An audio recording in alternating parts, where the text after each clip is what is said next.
Welcome to Dev Interrupted. I'm your host, Andrew Ziegler.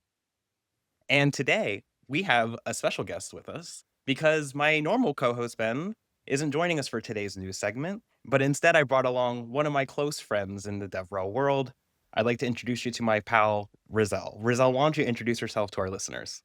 Hey y'all, like you said, my name is Rizal and I'm a tech lead at Block, focused on open source, particularly focused on an AI agent slash MCP client called Goose. And I'm so happy you have me here. Oh, we're excited to have you here. We talk a lot about Goose on Dev Interrupted. That's not the first time our listeners have heard. So definitely be sure to check out Rizel's work after you listen to this podcast. Rizel's publishing stuff constantly on Goose, and I'm learning from her all the time. But today, Rizel is locked in with me. We're doing the news segment together, so we're going to cover some of this week's news. There's some cool stuff that happened this week, quite a few things to comment on. So we're going to go ahead and dive in, Rizel, okay? I'm ready. All right. So first up, we're talking about the acquisition of Windsurf. This is an interesting saga that hit the news in the last week about the next chapter of Windsurf. And this comes after Windsurf acquisition, as you might have recently heard, they were going to get purchased. But then there was like a second purchase. There was another agreement, and to be honest, Rizal, I had a hard time following this news story in terms of who got what from Windsurf and what was left and what's the deal. So, what's your read on this? Yeah, first of all, like you, I'm confused because I didn't first off, windsurf is a hot commodity. First, I remember Microsoft or OpenAI wanted them. Then Microsoft Mhm. came in and was like, "Nah, I don't know about that." And then we got Google. I heard that they acquired them, and then this week they're talking about um Cognition got them. So I'm very confused on like who got what, and this is just not like the traditional type of acquisition. I'm wondering if more acquisitions would look like this in the future too. I don't know. Yeah, I kinda think it's becoming the norm of, like, you get this talent that's acquired. We're gonna talk a little bit more about talent acquisition later. There's a new segment on that as well. But there's just something to be said here about the, like, founders and these early product leaders, like, getting acquired or, like, more like an acqui-hire, right, from these larger companies who want their brains of how they organized and built this application. Some cases, you see them immediately turn around and leave or then go to another organization. It becomes this new norm where people are kind of ping-ponging between these huge players and in the tech world. And so this Windsurf acquisition by Cognition, who you may recognize as creating Devon, uh, that's gonna be an interesting new chapter, in terms of how they're going to combine. Devon itself is a loaded, brand name in, like, AI agents and AI code, review in general, so I think that they're probably gonna get a lot of mileage out of the Windsurf name and IP. That was probably a huge part of the acquisition. But definitely go check out the LinkedIn video from the founders talking about it together. We're gonna make sure that gets linked for y'all. We'd love to hear what you think because I'm kind of left scratching my head a little bit, like Rizal. Yeah, yeah, I Yeah. am too. And, like you just said, I do think it'll kinda impact Devon's brand because I think Devon's real enterprisey right now, and Windsurf is less so. Yeah, I think it'll be interesting to see how they kind of mold together. Yeah. So diving into this next article, this is a note from a past guest on Dev Interrupted, someone that we know and love very much here, Brigitte Bokler, at ThoughtWorks, and she has been covering how teams are working with agentic AI. There's another article from her on this topic, and it's called "I Still Care About the Code," and I loved this article, and that's why I'm definitely going to include it in our show notes and why we're talking about it now. Ever since, coding assistant kind of came on the scene, there's a lot of people that have been saying like, "Oh, since AI can generate it for me, like, I don't really care about the code anymore." But Brigida takes a really strong stance on why caring about that code matters more than ever and what it really means to care about that code, what that means from beginning to end in creating it, but also understanding the purpose of it. This is like a really salient article. It's not super long. It captures the idea perfectly, so I really recommend you check it out. Rizal, what do you think of this one? Yeah, I loved it, especially the part where she called out being on call. When you're on call, you gotta move fast. You wanna be a responsible developer and solve these problems. sometimes just relying on AI alone isn't the best idea. I've always been like an advocate for like if you're going to vibe code, do it responsibly. Use version control. Still use critical thinking. Just because we're using AI to code or any type of AI assisted coding doesn't mean we just like shut off our brains and just let AI do all of it. Yeah. I I couldn't agree more. It's like, by caring about the code, you build your domain expertise in it. And you can also both of those existences can coexist. You can Yeah. not create all of the code and still care about it because you can care about the intentions of the code and where that code came from. So I think Yeah. that's a really important distinction and one that Brigida draws here. So be sure to check this out. Um, and moving on now to our next article, so this is an interesting one. I'm gonna just r I'm as a result, I'm just gonna read the title, and I think it's gonna pretty much summarize for everyone what happened here, and then we're gonna talk about it. So here's the title from Wired. McDonald's AI hiring bot exposed millions of applicants' data to hackers who tried the password 123456. There's so much to unpack. There's so much to unpack. So, first off, this is like whoever mastercrafted this title over at Wire, brava. Yeah. This is a great one. So, let's unpack the beginning. So, McDonald's has an AI hiring bot. This is interesting. You can Yeah. actually read a lot of stories about their hiring bot independent of this article and how frustrating applicants have found it for actually applying for jobs, because it creates a barrier for folks trying to get hired at any McDonald's location. So that's an interesting use case of AI that I'm not sure has been like a lot of success. There has been some lashback on it. Now, on top of this, the AI hiring bot having collected all of those applicants, it seems like there's a hacker that was able to access it by just using the password 123456. So someone unfortunately on the McDonald's team deployed this system and left an insecure password on it. So became a perfect storm. We're talking about McDonald's, one of the largest employers of people Right. in the United States, one of the biggest, in fact, one of the biggest fast food chains on the globe. I would say that if you think of fast food, McDonald's is one of the first that come to mind. So this is a big problem for them because they have a lot of people's data, and so they could be culpable for a lot here. Rizal, what do you think of this one? Yeah, I'm concerned. Why are we making passwords be 1, 2, 3, 4, 5, 6?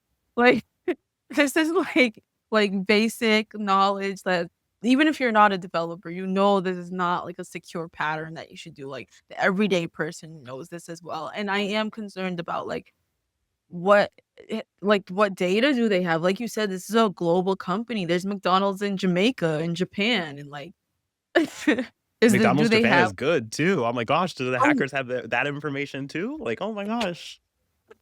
Like, there's definitely maybe some more to learn about how widespread this is, but this is just a good reminder to everybody to use a secure password yeah. and follow best practices for your password. That practice will never ever go out of style. Well, until we become totally passwordless.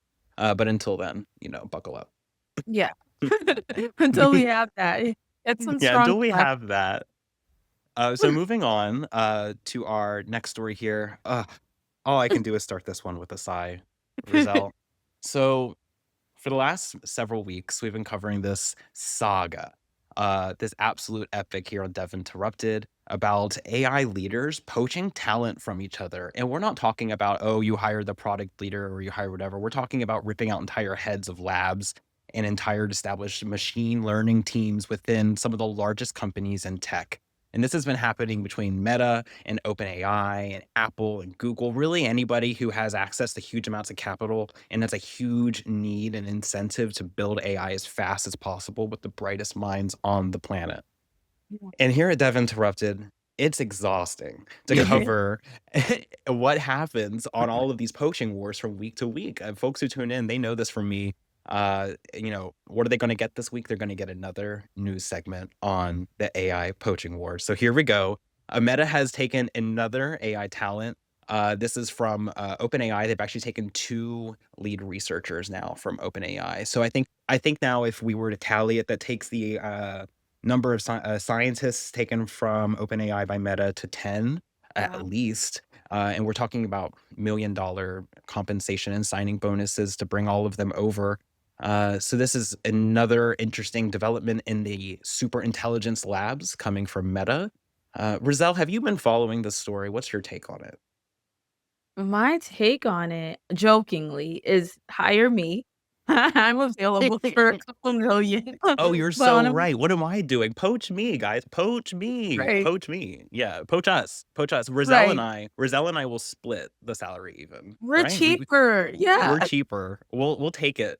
Uh Gladly divide and conquer on that one. So maybe Mark, hit us up. I know you're listening, Mark, because like you're I know you're tuning in. He's so done with Um this podcast. Okay.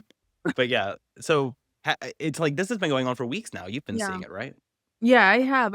And on a serious note, I'm curious on, like, has this really been benefiting them as much, or is it really, like, maybe, like, more of, like, a scare tactic for other companies? Like, "Yeah, we got the best. Get your stuff together." I don't know. I'm curious of the mentality. Oh, no, that's a great way of striking it, and in fact, there's a lot of emotion involved in these conversations. When I read these articles that have quotes from these founders, Mm. they use language along the lines of being robbed, and one of them even used the terminology, it's like someone came into our home, and so there's definitely very personal feelings, I think, between these company leaders, about the acquisitions of these hires from right underneath each other. I do think that because of that, there's some level of intimidation Mhm, involved. When we mhm. think of AI and this and the hyper scaling wars and all these companies trying to get as big as possible and how much capital it takes to do that, you Yeah. want to be the loudest drum and you want to be beating the hardest. And so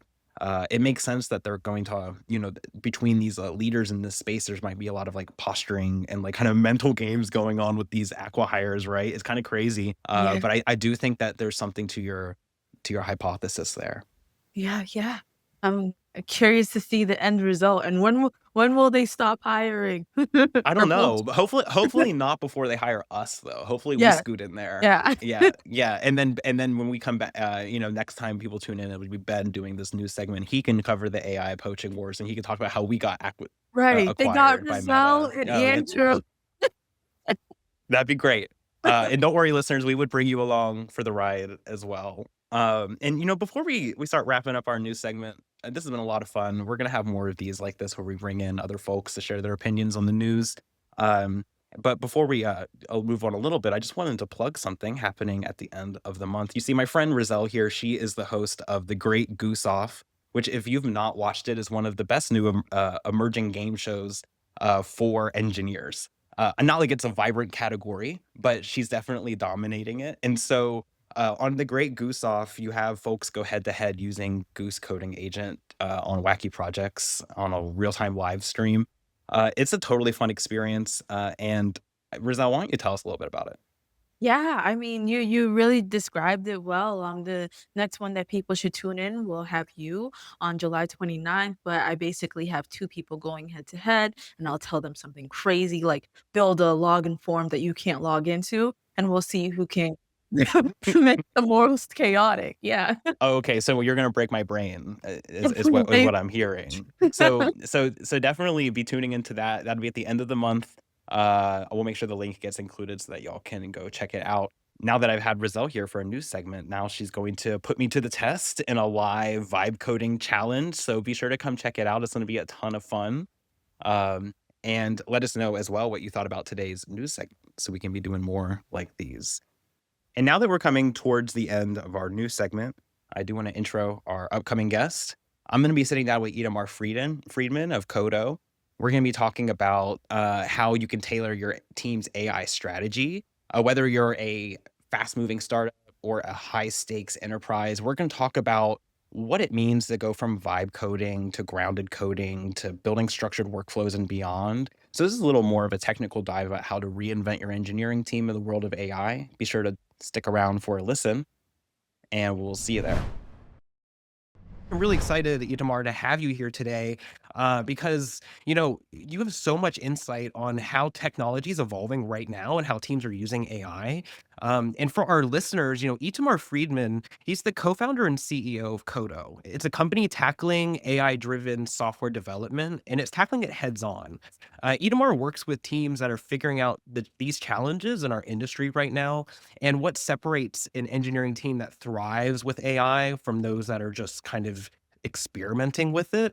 And because everyone's has this pressure right now to explore it, and we've been talking about this quite a bit on Dev Interrupted, but I'm really excited to have Itamar back as a guest. Itamar's been on Dev Interrupted before, and has actually talked about AI back before a lot of people on here were talking about AI. So we're kind of revisiting a source of some of initial thoughts that we had on the show, and specifically we're talking about how teams are transforming how they work to build high quality software that is safe and reliable and scales. So, Itamar, welcome back to the show.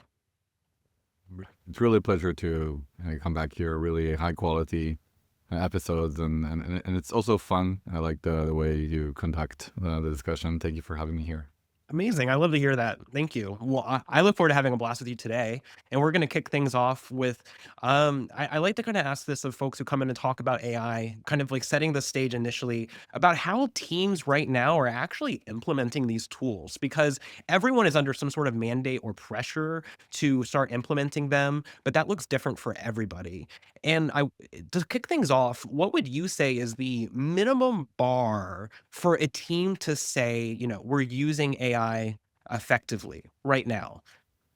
Yeah. Okay. So I don't want to complicate my answer, but I do think it's important to put it on the table that there's a very big difference between a startup with a team of 3 people, like a company with 200 developers, which for some might sound like a lot, for some it will be small, and with a Fortune 500 with 10,000 developers. Um, like there's so many different things of what matters there. What is the cost of a mistake, for example? Probably the cost of moving slow is much bigger for the team of 3 people, rather the cost of sorry, fucking up, and if you're a bank is really really high. So I think like that also leads to the managers or even the developers' decision on, for example, what to adopt first and what to adopt second, and how do they measure success of actually implementing AI, etc.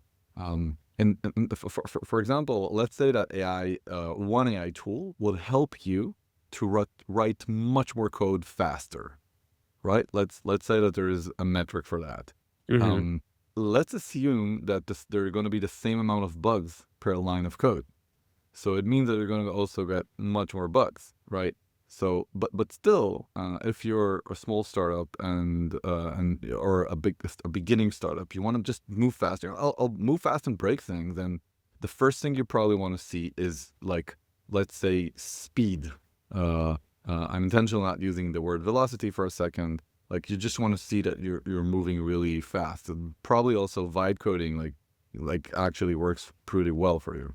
Um, while if you are like an enterprise, for example, then what you want to see successfully happening, in my opinion, is untangling bottlenecks. Mm. That's so different than what I just said on the first part. Like it could be that your bottleneck is of how quickly write your code. But it might not be. I just came back. I really apologize. I'm going to say it in front of everyone. I was like 3 minutes late to this meeting because I talked to someone that he pitched me. He has like hundreds of developers that actually senior developers care very little about writing code. That's almost easy for them. What they care about is thinking about the right engineering and the right best practices and how to do things right. And then actually how to use AI to do that is a question. So bottom line, what I'm saying is that I think there is a lot of like hype and a good one, and a truthful or a rightful one. Sorry, for like AI is like generating more lines of code, and there is many ways to do it. But I think like if you ask me how people these days that are thoughtful looking on it is basically via the bottleneck. Where is my bottleneck that I can untangle? So splitting it then into 2 camps of you have, teams that maybe just care more about that speed aspect, and then teams that worry about the bottlenecks and the engineering complexity of what they're working on. And understanding that their needs for starting with a tool like AI are very different. What are some ways that teams can identify where they fall on that spectrum and help identify what actions they should take? Is it just based on size, or is it based upon the complex like your industry? Are those like the main ones that you're alluding to? Yeah. So the reason I didn't use speed before, where I said like uh, that startups want speed, is because I think you can find something in common between all of them. Everyone wants velocity, but the Mm, difference between velocity and speed is that velocity has a direction, and I think like it's a really good question to ask what velocity means for you, right? And then for example, how to measure it could be how quickly am I like releasing features, okay? mhm, For others, how quickly I'm releasing features and I'm not creating tech debt. How quickly I'm releasing features without like additions of amount of bugs and issues. For others, it could be how quickly I'm doing updates of new frameworks, versioning, or how quickly I respond to RCA, like to root code analysis, or so like basically, I think like the first thing to think of is like what's most important for me as a dev team, what's expected. I think for everyone, like is maximum value and minimum time. But this is like so generic. It is, I think, the most generic framework for engineering, maximum value, minimum time. But then you have to think, what is the value that's expected of for me? And it will be different. And I think there is correlation between how big is the business and how much risk it could suffer. And then there's correlation to how many developers, but that's the first thing. Like mhm, Meta, Facebook, I think even when they were big, like relatively big, quite big, I mean relatively, I think they still had this motto, move fast and break things. They right. even had some accidents quite a lot, like just a few years ago, and they were already huge, right? While if you're SpaceX, for example, you probably are not advocating for move fast and break things. Also, again, not if you're a bank. So I think the differentiation is more like, like on what I do agree with what you say. That's like, what's your application? And I don't want to bash like say anything wrong about anyone. So please take what I'm saying with a grain of salt. But I did hear from a company, very known company in the observability, cloud observability. They said, hey, if we're 15 minutes down, it's okay, right? Like, although Mm, it might sound wrong because, hey, observability helps others not to have that downtime. But if they have the right. 15 minutes, they feel relatively okay. Well, if you ask a bank, are you okay with 15 minutes downtime? Just an example, then not. Okay. And yeah, that's just an example. So extracting what's important for you, and then that that you can point out what velocity means for you is what you need to think of. So once a team identifies this, let's zoom in a bit on the playbook. There's lots of ways that teams can bring in AI to either increase their speed or to reduce bottlenecks. But along the way, how do you think teams are like? How should they best measure the impact of those things and prove it to their own organization that like, hey, we're implementing AI not just because it's AI, but because it gives us this and this. How do you see successful leaders navigate that? Yeah. So look, let's admit it. Like I think in most cases right now, or maybe in early 2025, late 2024, the main metric is, look, my developers are much happier. They're asking for it, etc. I think that it was true until just recently, like early 2025.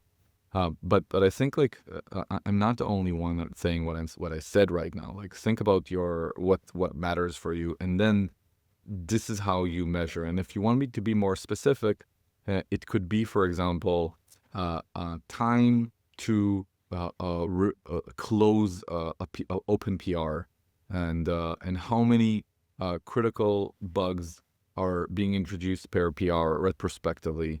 How much of your work is repeatedly the percentage of work that you're doing to fix bugs and issues. For example, you're starting a sprint, right? You're starting a sprint, and now you have used, like, let's say you're using the framework for story points. How many story points are taken to develop new features, and how many are to fix bugs or refactor, etc. It takes some time. Sometimes like it's hard to really map, but over time, if you observe it over a week, 3, 4 months, using AI tools, you are able to map these, and then see like if what you want to do is like verify that you're developing a feature, but in high quality, that in addition to, you will mix and match like a few of these metrics. Like you would use like how many features are, or how many PRs and features are, how many features are coming up, and how fast it is from a Jira ticket or a Figma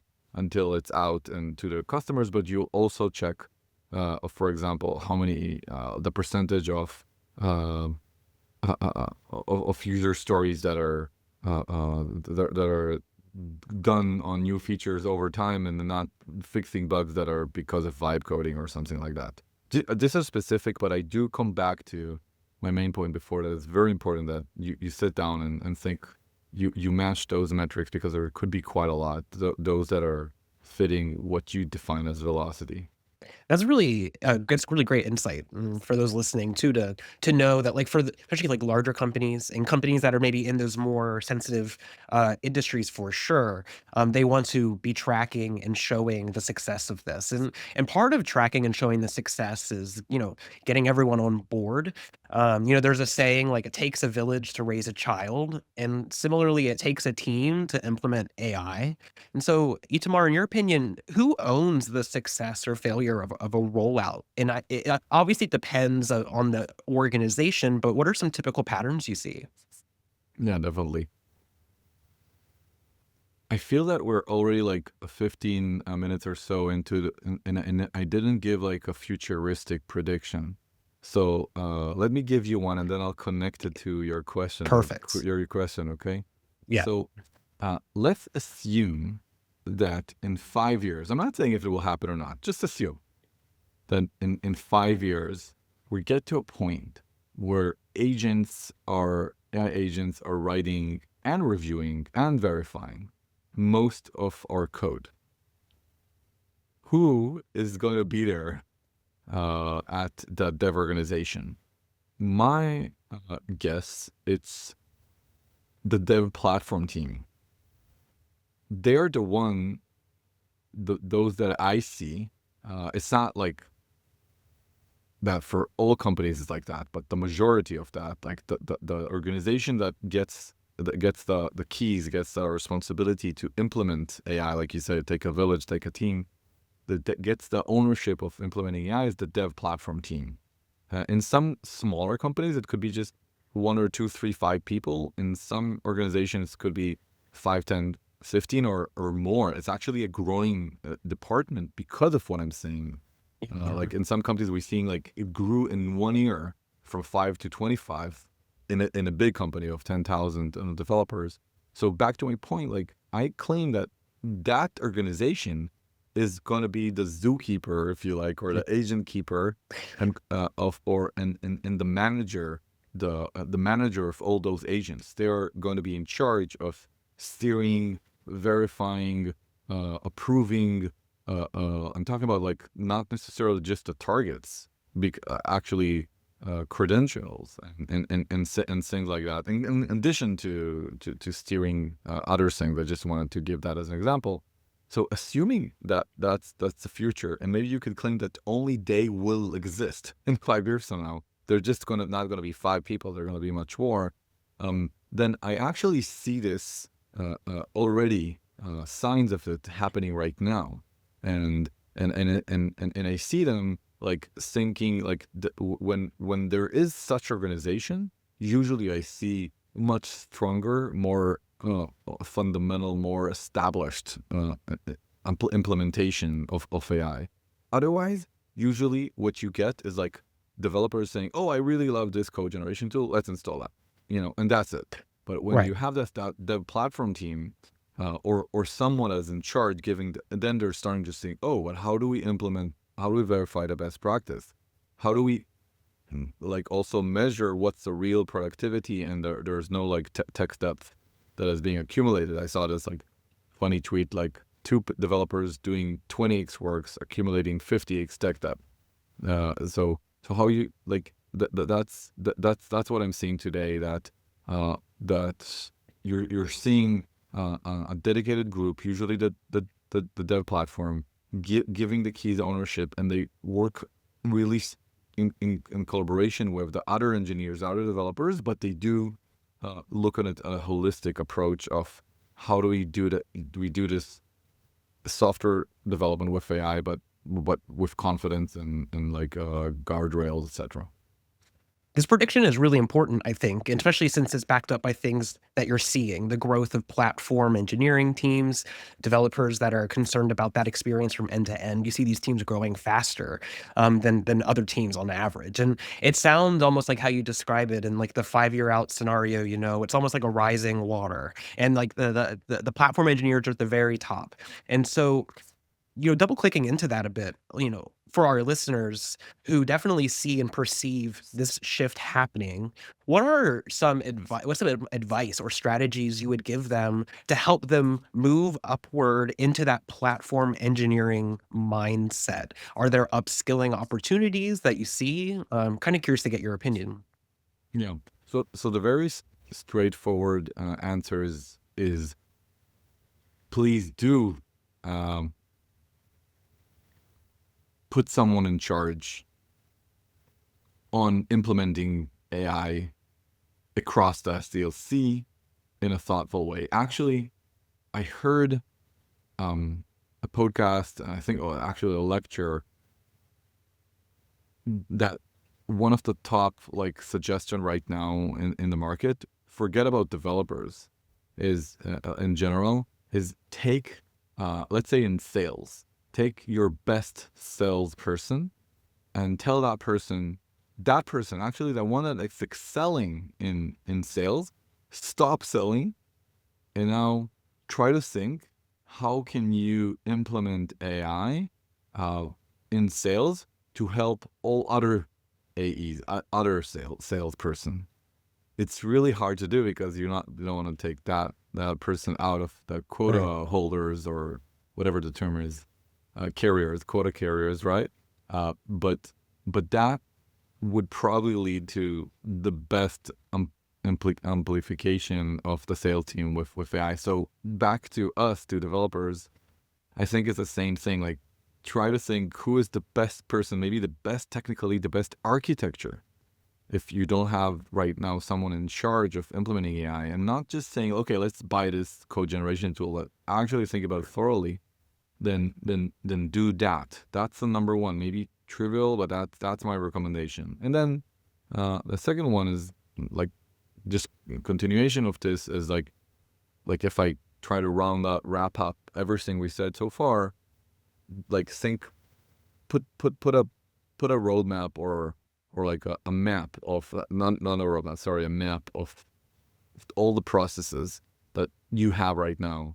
Probably just doing that will be helpful, but just Mhm. put that roadmap and try to estimate where your bottleneck, and then try to learn there, like or how could you help. So that's like, I think, and then try to learn about tools that are in addition to code generation tools that are specific for that. That's the uplift that I'm talking about. There's so many AI tools for developers right now. I would say Yeah. that probably for each point in your software development lifecycle, I don't know, RCA management, or just like root cause analysis handling, there isn't few even competitors on just in that sub market, and some of them are awesome. So you basically like nail that, and then find a tool. It could be very different than what you would read on Twitter or something like that.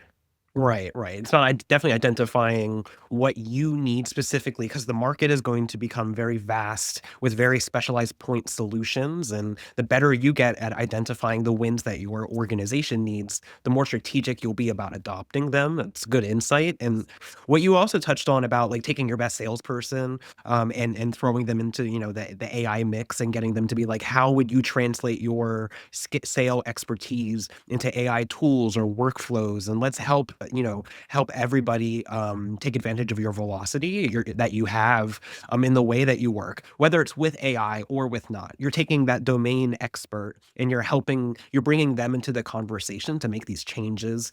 Um, and that's something that we learned recently from JJ Tang of Rootly when he came on the podcast with us. He talked about instead of going really hard on putting AI into all aspects of the product and productizing it, the biggest uplift they did was kind of build it into their executives by making everyone really curious about AI, having weekly meetings where people come together and share things, learnings, and curiosities, things they're trying out. And this is across the company, right? You get non-technical folks in these conversations, and you become surprised at like how fast they can move or the ideas that they can execute on. So this sounds very similar to that as well, of Yep. making sure that you bring everybody into that conversation. Um, and, when teams are doing that and there's, like, a lot of chefs in the kitchen, there's a lot of people working on it, there's gonna be mistakes and people are going to have to, like, realign, and I loved how earlier you gave us, like, a 5-year prediction about, like, what might happen with developers eventually becoming fully kind of an automated process. Obviously, that's, like, a very, is a very, like, elongated kind of, Mhm. dream about how that could evolve, and so before we kinda wrap up, I wanted to maybe zoom in on like the most upcoming part of that prediction, that timeline. As we continue through 2025 and come into next year, what do you think the immediate future holds for developer teams? And what advice would you give a listener right now on this show to get ahead of that curve? Yeah. So I think, and I will use, we mentioned vibe coding, I think only once or twice. That's like a Yeah, big that's no no. rare. That's a big no no. Like and like we're talking about like May 2025 right now, right? So I think like basically we're going to see vibe coding evolve to grounded coding, or so, and I'll explain. After I explain that, I think like you will realize, and all the listeners, if what I'm going to say makes sense, that you would need still to know what development mean, what engineering mean, and you Yeah. will need to invest in grounding the AI in order so you can move fast, like with high velocity. So to elaborate on this, it's hard to imagine that vibe coding like was introduced by Karpati just a few months ago. It didn't happen 2 years ago. Right. Actually, like I would say cursor explosion was a lot because of that Karpati tweet about vibe coding, where he mentioned specifically cursor and Sonnet. If you remember that moment that Sonnet 3.5 came, that was really good for coding, right?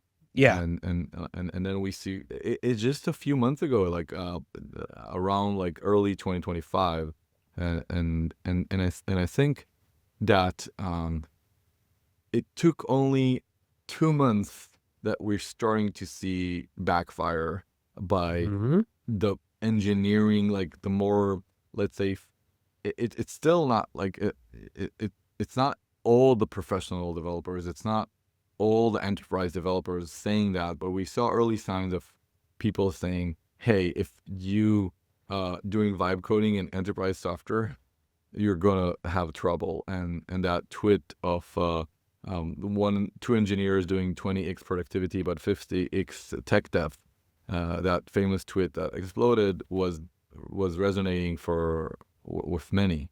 And then interestingly, just a couple of weeks ago, we saw Karpati tweeting saying, um, code that I'm almost like quoting one word by word, code that I professionally care about, contrast vibe code, right?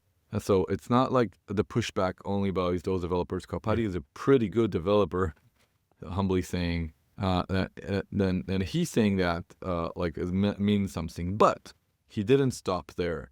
He elaborated about how he thinks that needs to be solved, and then he said 1, 2, 3, 4, 5, and I want to touch only 2 points. One is that noticed that he's saying 1, 2, 3, 4, 5. This is a workflow, and Right. one thing that you need to do is, despite our immense like excitement about letting AI a prompt and just letting it do whatever it wants to do, which is an agentic workflow, amazing agentic like flow, giving it a workflow is like very, very useful. And there are tools, shameless plug, also Qodo, that enables you to guide with a specific workflow, and then it's a guardrails for that agent to work in a more or like a specific way that you engineered.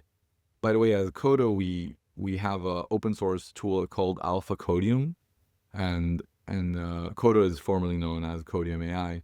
And what we did there is we engineered a specific flow that to compete on coding competition, and it does much better than even the best model in the world to compete on coding competition, just letting it run free. Okay, so that's number one. And the second thing is that his point number one in this workflow is gather all the relevant and exact context. And Yep. doing that is really, really hard. So the second thing I recommend, in addition to like in 2025, like as a tech lead dev platform or just an engineer, like think what tools and what processes, etc., could help you to bring the right context, but doing that at scale. Because if that that's beginning to be like 99% of your work, then that's cumbersome. And here again, shameless plug, this is where Qodo excels, at least for the the large code base scenarios. If you have more than 200 developers, probably you have more than 200 repos, and with millions of lines of code, if not tens of millions and above. And that's what we do. Even there's a talk with NVIDIA and GTC that they checked us and found that we're like doing 30% better than baseline that they can find. So that's like the two things that I would invest in 2025. And how do I steer the agent work, whether no matter where in the SDLC it's doing code generation, code testing, code reviewing, and part of this steering is like around best practices, etc. And how do I automate like the context fetching? That's amazing insight. I love that you're able to, dive a little bit into where vibe coding is going to evolve, and so maybe we'll have to check in on that prediction later on as the conversation continues. And Itamar, this has been a really incredible conversation. I love how you think about AI, and it's really insightful for me and our listeners. And you gave us a lot of actionable takeaways too about how we should look at it within our own orgs. But before we wrap, where can our audience go to learn more about Qodo and the work that you're doing? Yeah, so obviously, first of all, Qodo, QODO.ai. By the way, Qodo stands for Quality of Development. Oh, We don't say that often. Yeah, and so that's the first thing. But obviously, like within the website, there is a blog section, and we actually worked hard to sector, like making it with sectors that are more technology specific. We share a lot of, like, for example, in RUG, retrieval augmented generation, we share a lot of, like, it just talked about context being is very important.